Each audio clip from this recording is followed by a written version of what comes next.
disparaisse avec ta douleur. J'ordonne la restauration de ces os par la puissance du Saint-Esprit. Et au nom de Jésus-Christ, je proclame que ses pieds et ses hanches se raffermissent maintenant jusqu'à ce qu'elle passe à la maison. Ensuite, regarde-moi. Jésus t'a guéri. Laisse tes petits, viens vers moi.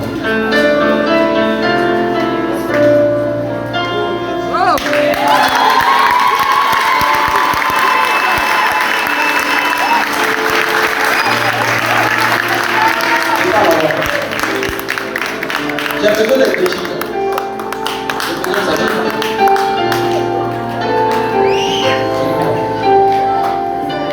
Attends les deux. Soulève ça. Viens vers moi.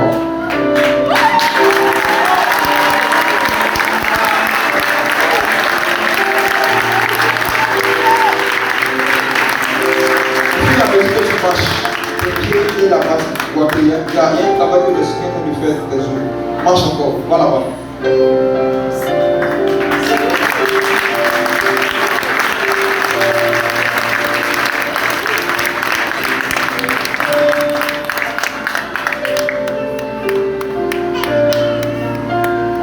Je vais devenir docteur. Donnez le micro.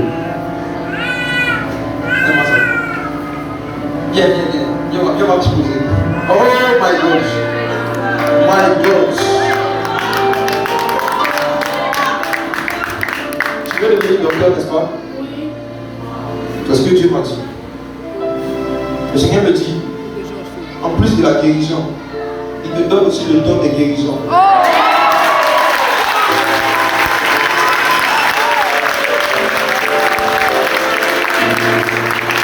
Je dis la part du Seigneur. De la même manière que tu as attrapé tes pieds aujourd'hui pour marcher, tu vas passer là-bas pour guérir beaucoup de boiteux.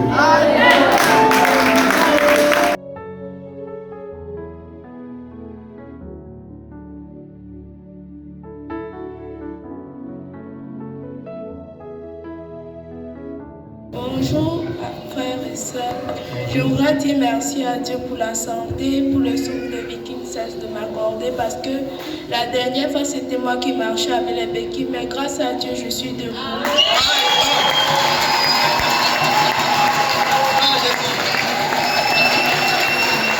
On m'a même dit que tu fais du vélo. On m'a dit que tu fais du vélo. My God, tu peux venir avec ton vélo pour rouler ici ma soeur. Et je voudrais rendre grâce à Dieu par un chant. Mon Dieu, je t'aime. Et je sais que tu m'aimes. Je veux croire en toi, à ce que je peux être, à ce que je suis. Montre-moi le chemin.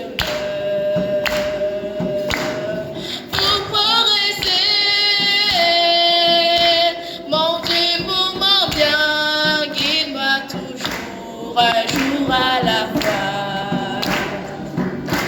un jour à la fois, oh mon Dieu, c'est tout ce que je demande, le courage de vivre, de d'être aimé, un jour à la fois, il a s'est passé, oh mon Dieu, et demain ne m'appartient pas. Mon Dieu, aide-moi aujourd'hui, guide-moi un jour à la fois.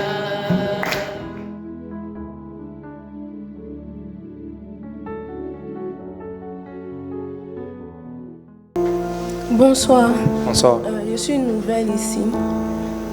Ça fait des années que je souffre de migraines atroces. Pour moi, ma tête, c'est la migraine. Voilà. Et il y a des degrés de migraine, une migraine constante et des migraines terribles, au point où je ne peux pas ouvrir les yeux. Je peux me réveiller par migraine et je vois noir, je vois flou. Et aujourd'hui, j'ai prié pour la première fois et j'ai senti ma tête se soulager. Amen. C'était... Jésus. Oh Jésus.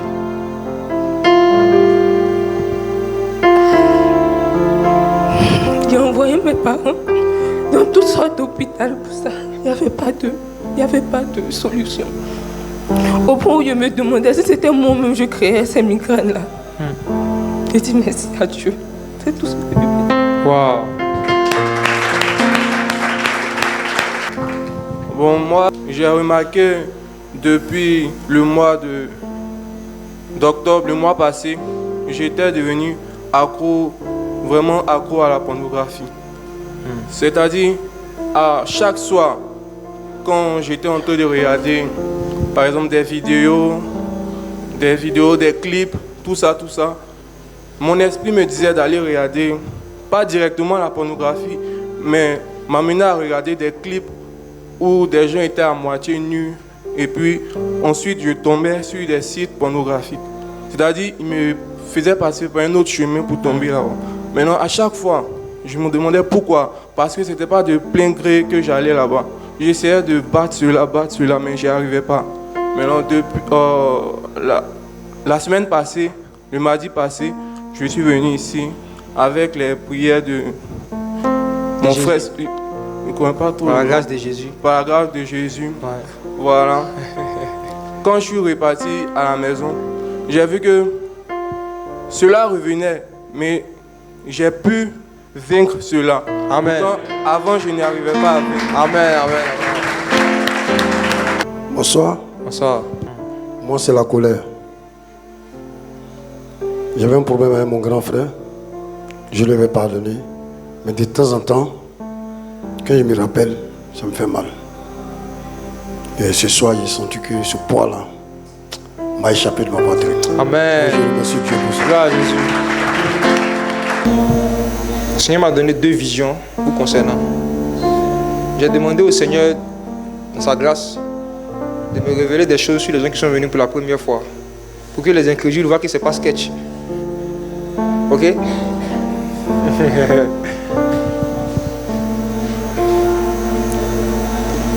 La première vision, le Seigneur m'a montré quelqu'un qui vous voit à petit feu. Peut-être ça vous fait rire, c'est que je vous dis.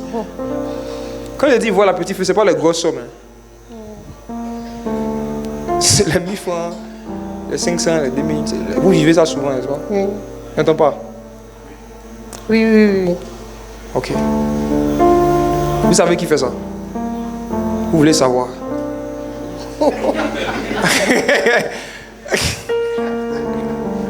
Vous voyez à petit feu. Vous avez combien d'enfants? 3. J'ai 3 enfants. Vous avez 3 enfants. Vous avez un problème avec la colère, vous savez ça? Beaucoup. Okay. Donc, pour ne pas que cette révélation vous serve des bâtons pour aller taper quelqu'un, je vous dis simplement que c'est un esprit qui vole, ok? C'est un esprit, c'est-à-dire l'esprit utilise la personne là pour faire ça, n'est-ce pas?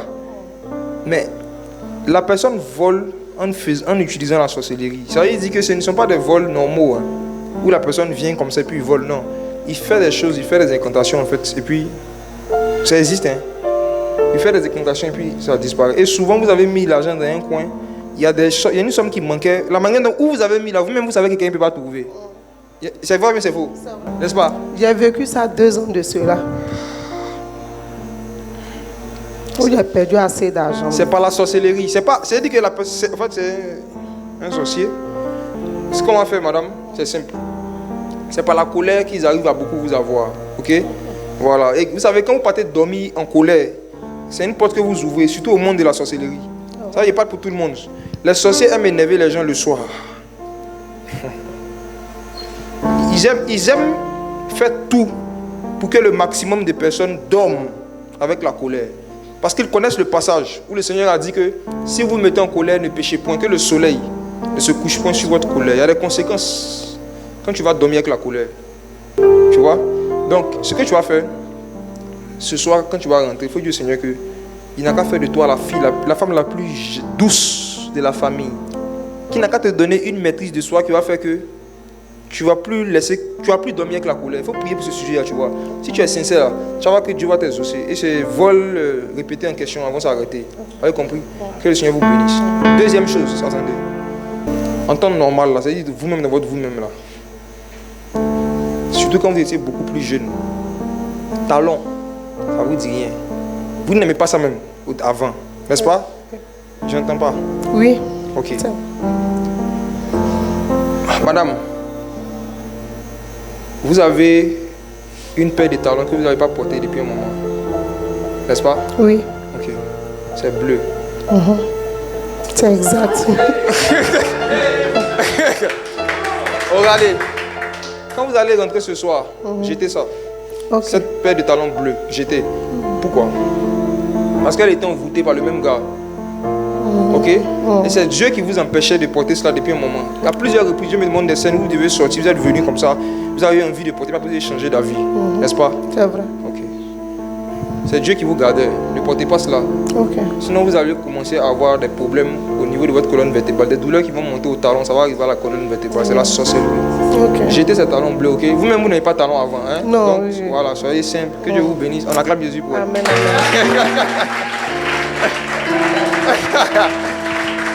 Bon, je t'explique la vision que Dieu me montre. Tu es au milieu comme ça. Je vois une aiguille, ils ont mis moins de 60 ans. Et puis je vois une autre de l'autre côté, ils ont mis diabète. Tu vois? Donc, parmi tes deux parents, il y a un dans la famille duquel le diabète est héréditaire. Mon père. La famille de ton père. Jésus est ressuscité. Ok? Donc ça, tu n'as pas besoin d'aller demander, tu sais déjà. Gloire à Dieu.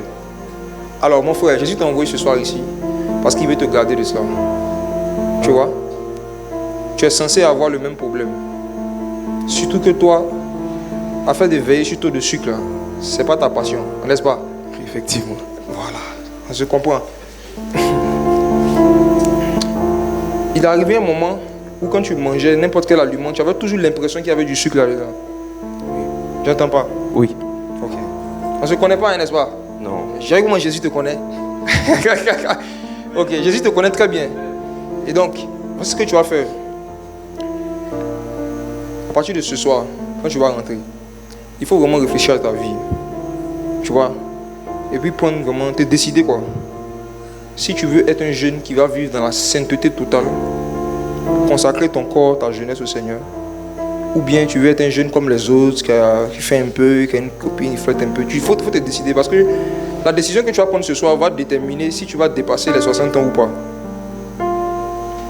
Tu comprends? Tu es dans une phase, c'est-à-dire le Seigneur me montrait une vision comme il dit, tu as un 2 étaux, moins de 60 ans ici, diabète là-bas. Donc tu es dans un, c'est pas comment on dit ça en français, un étau, c'est ça? C'est-à-dire tu es au milieu de deux, tu vois, deux choses bizarres. Et ta seule espérance de suivi, c'est Jésus. Et quand je dis Jésus, je ne suis pas en train de parler, il dit viens, va prier dans une église. Déjà même ici, j'espère qu'elle t'a dit qu'ici, ce n'est pas une église, hein, pour ceux qui ne savent pas. Voilà. On organise des programmes comme ça, les gens viennent de différentes églises, on prie, on partage la parole, on va chez nous. Puis c'est gratuit. Mais, toi, en ce qui te concerne, je t'assure, tu n'as pas le choix. Tu n'as pas trop le choix, quoi. Si tu veux continuer de mener ta vie comme tu la sens, comme tu le veux, je t'assure, ils vont te balayer vite. Tu vois, non? Ils vont te balayer vite. Donc il faut prendre une décision, il faut vraiment te consacrer au Seigneur. Tu vois, le Seigneur a beaucoup de belles choses à faire avec toi. Amen. Tu peux glorifier son nom. Que le Seigneur t'a béni. J'espère que les incrédules, Dieu vous a aidé. C'est pas montage, c'est Jésus. Amen. La foi est la démonstration des choses qu'on ne voit pas. Vous voyez? Donc le Seigneur souvent permet qu'il y ait ce genre de démonstration pour que les gens qui n'ont pas la foi croient que Jésus est tout puissant en fait. Il fait ce qu'il veut. Amen. Que le Seigneur vous bénisse.